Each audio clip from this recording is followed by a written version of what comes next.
03 CE 7083 Structural Design of Foundation, presented by Aishwarya Lakshmi GS, M3 SECM, Department of Civil Engineering, SNIT.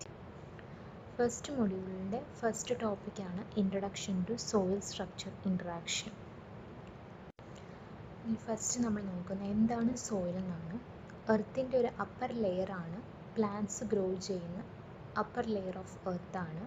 അത് black or dark brown material ആയിരിക്കും. അതിനകത്ത് mixture of organic റിമൈൻസും ക്ലേസും rock പാർട്ടിക്കിൾസും ഒക്കെ ഉണ്ടായിരിക്കും.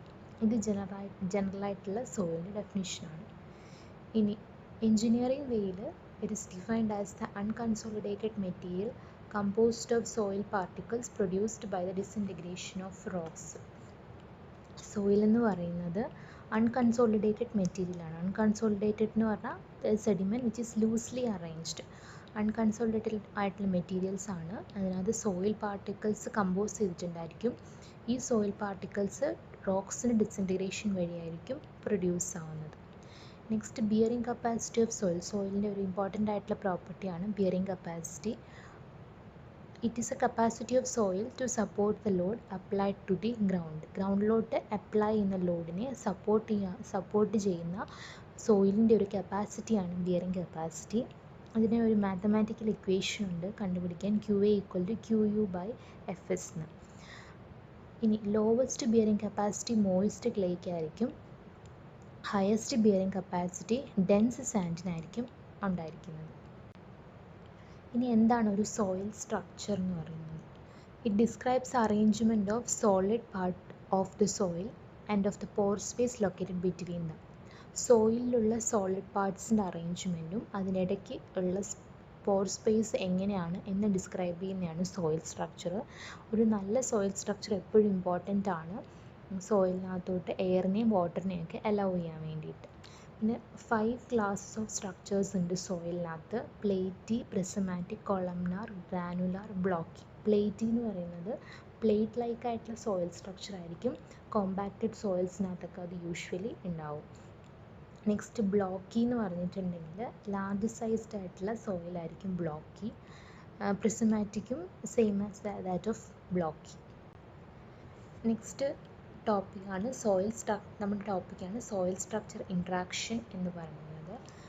Soil structure interaction എന്ന് പറഞ്ഞാൽ സോയിലിൻ്റെയും സ്ട്രക്ചറിൻ്റെയും interaction. It consist of the interaction between soil and the structure built upon. സോയിലിൻ്റെയും ആ സോയിലിൽ നിന്ന് കൺസ്ട്രക്ട് ചെയ്തിരിക്കുന്ന സ്ട്രക്ചറും തമ്മിലുള്ള ഇൻട്രാക്ഷനാണ് പറയുന്നത്. അതായത് the process in which response of the soil influences the motion of the structure and the motion of the structure influences the response of the soil. സോയിലിൻ്റെ response സ്ട്രക്ചറിൻ്റെ മോഷനെയും സ്ട്രക്ചറിൻ്റെ മോഷൻ സോയിലിൻ്റെ റെസ്പോൺസിനെയും ഇൻഫ്ലുവൻസ് ചെയ്യും. ഈ ടേമാണ് സോയിൽ സ്ട്രക്ചർ ഇൻട്രാക്ഷൻ. ഇതെന്ന് പറഞ്ഞാൽ ഒരു മ്യൂച്വൽ സ്ട്രെസ് എക്സ്ചേഞ്ച് ആണ് ഇവിടെ നടക്കുന്നത്. രണ്ടിൻ്റെയും മൂവ്മെൻറ്റ് രണ്ടിനെയും ഇൻഫ്ലുവൻസും ചെയ്യും. ഇത് സ്പെഷ്യലി ആപ്ലിക്കബിൾ ചെയ്യുന്നത് this is specially applicable to areas of seismic activity.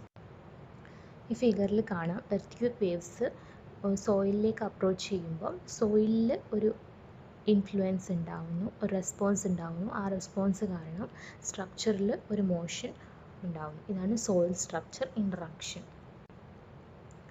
വേറൊരു സെക്കൻഡ് ഇൻട്രാക്ഷൻ എഫക്റ്റാണ് ലിക്വിഫാക്ഷൻ എന്ന് പറയുന്നത്.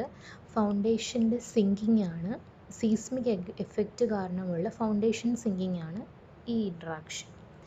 When external forces such as earthquake act on the structure, structural displacement or the ground displacement are independent from each other.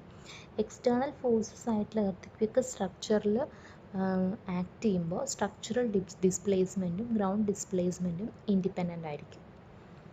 Conventional structures design മെത്തേഡ്സിൽ ഈ SSI effect soil structure interaction effect neglect ചെയ്യും. Neglecting SSI is reasonable for light സ്ട്രക്ചേഴ്സിന് അത് reasonable ആണ്. പക്ഷേ effect of SSI becomes prominent for heavy structures resting on relatively soft soils. Heavy structures soft സോയിൽസിൽ rest ചെയ്യുന്ന heavy സ്ട്രക്ചേഴ്സിന് SSI effect prominent ആണ്, അത് കൺസിഡർ ചെയ്യണം. ഹെവി സ്ട്രക്ചേഴ്സിൽ സോഫ്റ്റ് സോയിലുള്ള ഹെവി സ്ട്രക്ചേഴ്സ് എന്ന് പറയുമ്പം nuclear power plants, high rice buildings ഒക്കെ വരും. എന്തൊക്കെയാണ് ഇതിൻ്റെ എഫക്റ്റ് എന്ന്? Alter the natural frequency of the structure, അതായത് സ്ട്രക്ചറിനെ കൂടുതൽ ഫ്ലെക്സിബിൾ ആക്കും, അങ്ങനെ സ്ട്രക്ചറിൻ്റെ നാച്ചുറൽ പീരീഡ് ഇൻക്രീസ് ചെയ്യും. And damping, it increases the effective damping ratio of the structure. Natural period of the structure എന്ന് പറയുമ്പോൾ it is the number of seconds it takes for the building to naturally vibrate back and forth. Soil structure interaction രണ്ടായിട്ട് divide ചെയ്തിട്ടുണ്ട്, kinematic interaction എന്നും inertial interaction എന്നും. Soil structure interaction effect സ്ട്രക്ചറിൻ്റെ സ്റ്റിഫ്നെസ്സുമായിട്ട് associate ചെയ്യുന്നതാണ് kinematic interaction. Soil structure ഇൻട്രാക്ഷൻ്റെ effect സ്ട്രക്ചറിൻ്റെ മാസുമായിട്ട് അസോസിയേറ്റ് ചെയ്യുകയാണെങ്കിൽ അതാണ് ഇനേർഷ്യൽ ഇൻട്രാക്ഷൻ.